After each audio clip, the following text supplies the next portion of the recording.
ఉస్తాద్ భగత్ సింగ్ నుంచి song release అయింది. మరి ఎలా అనిపించింది సాంగ్? పవన్ కళ్యాణ్ గారి డాన్స్ స్టెప్స్ ఇవన్నీ ఎలా అనిపించాయి? సాంగ్ ఆయన యాక్చువల్గా ఆయన గతంలో కొన్ని సినిమాల్లో ఎలాగైతే చేస్తారో, ఎంత యాక్టివ్గా చేస్తారో అలాగే ఉన్నారండి.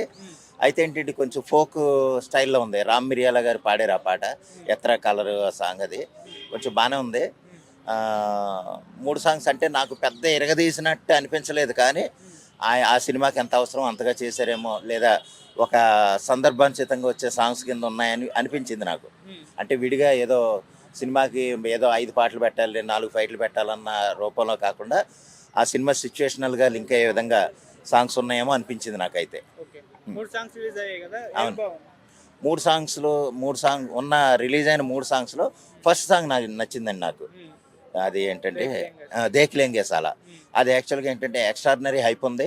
నెక్స్ట్ సెకండ్ సాంగ్ కూడా తీయక్కలేదు మనం, నా మెడ మీద చేస్తే తొడగొట్టినట్టే. అంటే ఆయన మ్యానరిజమ్స్ని ఎలివేట్ చేసే విధంగా ఆ పాట ఉంది. ఆ సినిమా కూడా అది బాగా లింక్ అవుద్దని నేను అనుకుంటున్నాను. ఏదేమైనా సరే కొంతమంది నెగిటివ్గా చెప్తే, ఏది హరీష్ శంకర్ గారు గతంలో కొన్ని సినిమాలు బాగాలేదు కదా, ఈ సినిమాని ఎలా చేస్తారు ఏమన్నా అని కొంతమందికి డౌట్ ఉంది. కానీ ఏంటంటే పవన్ కళ్యాణ్ గారు ఇచ్చిన అవకాశాన్ని అయితే ఆయన దుర్వినియోగం చేసుకుంటాడని నేను అనుకోవట్లేదు. మంచి పద్ధతి. ఎందుకంటే హరీష్ శంకర్ కనుక ఒక విధంగా దుర్వినియోగం చేసుకుని సినిమాని ఏమన్నా కొంచెం డల్ చేస్తే కనుక హరీష్ శంకర్ లైఫ్ పోద్ది. పవన్ కళ్యాణ్ గారికి అంత అవసరం లేదు. ఎందుకంటే ఆయన ఇంకో సినిమాలు ఏదో ఒకటి చేసుకుంటూనే ఉంటాడు ఆయన, ఎందుకంటే ఆయన ఇమేజ్ వేరు. అయితే ఇక్కడ ఏంటంటే హరీష్ శంకర్ గారు అది దృష్టిలో పెట్టుకుని అయినా సరే తనకు వచ్చిన అవకాశాన్ని చాలా బాగా ఉపయోగించుకుంటాడనే నేను అనుకుంటున్నాను. పవన్ కళ్యాణ్ గారి అభిమానికి హరీష్ శంకర్ గారికి మధ్య ఒక ట్విట్టర్ లో జరిగిన ఏదైతే రగడ ఉందో అది మహేష్ బాబు గారి ఫ్యాన్స్ నచ్చలేదు. అంటే బిఓబి రికార్డ్స్ అన్ని కూడా బ్రేక్ అయిపోవాలి దెబ్బకు అని చెప్పేసి పెట్టాడు. నరాసు అని చెప్పేసి హరీష్ శంకర్ గారు పెట్టారు. ఆయన బిఓబి అంటే బ్లాక్ బస్టర్ అనుకున్నారు, మహేష్ బాబు అని అనుకోలేదు. అది మహేష్ బాబు గారు ఫ్యాన్స్ కి అయితే కాస్త ఆగ్రహం తెప్పించడం, ఆయన క్షమాపణ చెప్పడం చూసాం. ఆయన ఇంత ఇంపాక్ట్ చూపిస్తుందా? ఇంపాక్ట్ చూపిస్తుంది అంటే ఇది కొంతమంది క్రియేట్ చేసిందండి. ఇంపాక్ట్ చూపించడం కాదు. పవన్ కళ్యాణ్ గారు యాంటీ ఫ్యాన్స్ అవ్వచ్చు, లేదా ఆయన పొలిటికల్గా ఉన్నారు కాబట్టి యాంటీ పొలిటికల్ క్యాంపెయిన్ కావచ్చు.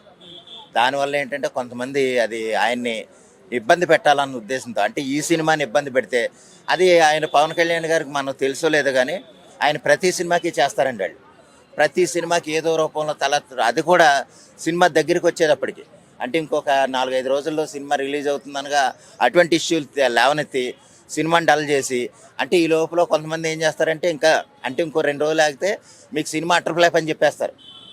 సినిమా ఎల్లుండి ఎప్పుడో రిలీజ్ అవుతుందనగా కూడా ముందుగానే రివ్యూలు చెప్పేస్తారు. నేను చూసాను, అమెరికాలో మా ఫ్రెండ్ చెప్పాడు, ఆడు చెప్పిన దాన్ని బట్టి చూస్తే కనుక అసలు సినిమాలు ఏమీ లేదు, ఈ టైప్లో చెప్పుకొచ్చేస్తారు. దాని అర్థం ఏంటంటే సినిమాని చంపేయాలని, ఇండైరెక్ట్గా దాన్ని వాడుకుని పవన్ కళ్యాణ్ గారిని సినిమా లేకుండా అలా మనం ప్రతి సినిమాకి చూస్తామండి. వాళ్ళు ఎంత చేసినా సరే వాళ్ళంత సన్నాసులు ఉండరనేది నా ఉద్దేశం. ఎందుకంటే సినిమాని సినిమాలాగా చూడాలండి, రాజకీయాన్ని రాజకీయంగా చూడాలి. రాజకీయంగా ఉన్న ఆయన్ని సినిమాలకి ట్రోల్ చేసి సినిమాని చంపేద్దామని చూస్తే కనుక నీ సినిమాలు కూడా ఉంటాయి. ఈ విధంగా మహేష్ బాబు ఫ్యాన్స్ లేదా పవన్ కళ్యాణ్ ఫ్యాన్స్ ట్విట్టర్లో వారు లేదంటే ఎక్స్లో వారు జరుగుతుంది అని అనుకుంటే కనుక అది కొంతమంది డూప్లికేట్ ఐడియాలతో చేస్తారండి. వాళ్ళు ఒరిజినల్ మహేష్ బాబు ఫ్యాన్స్ కాదు, వాళ్ళు స్ట్రిక్ట్ పవన్ కళ్యాణ్ ఫ్యాన్స్ కాదు. వాళ్ళు వేస్ట్ గాళ్ళు ఎప్పుడు పని పాట లేకుండా అలా చేస్తూ ఉంటారు. అటువంటి వాళ్ళు మనం లైట్ తీసుకోవాలి తప్ప ఆ ఫ్యాన్ వారిని మనం సీరియస్గా చేసేసుకుని సినిమా మీద ఎఫెక్ట్ అవుద్దని మాత్రం మనం ఆలోచించుకోకూడదు. మార్చి 19th పవన్ కళ్యాణ్ గారి ఫ్యాన్స్కి, మెగా ఫ్యాన్స్కి పండగగానే ఉంటుందండి. అది ఎప్పుడు ఆయన అపజయాలతో సంబంధం లేదు. పవన్ కళ్యాణ్ గారి సినిమా ఎప్పుడు కూడా అది హిట్టా లేదా అనేది అనవసరం. ఒకసారి సినిమా చూసేద్దాం, ఆ మ్యానరిజమ్స్, ఆ గోల, ఆ యుఫోరియా ఒకసారి అనుభవించాలంతే. అది 150 అవనాయి, 1500 అవనాయి, 15,000 అవనాయి, అది వాళ్ళు ఎప్పుడు లెక్క చేయరండి. వాళ్ళు సరదాగా మా హీరోని చూసామో లేదనేది వాళ్ళు ఇది అవుతారు తప్ప అంతకంటే ఏం కాదు.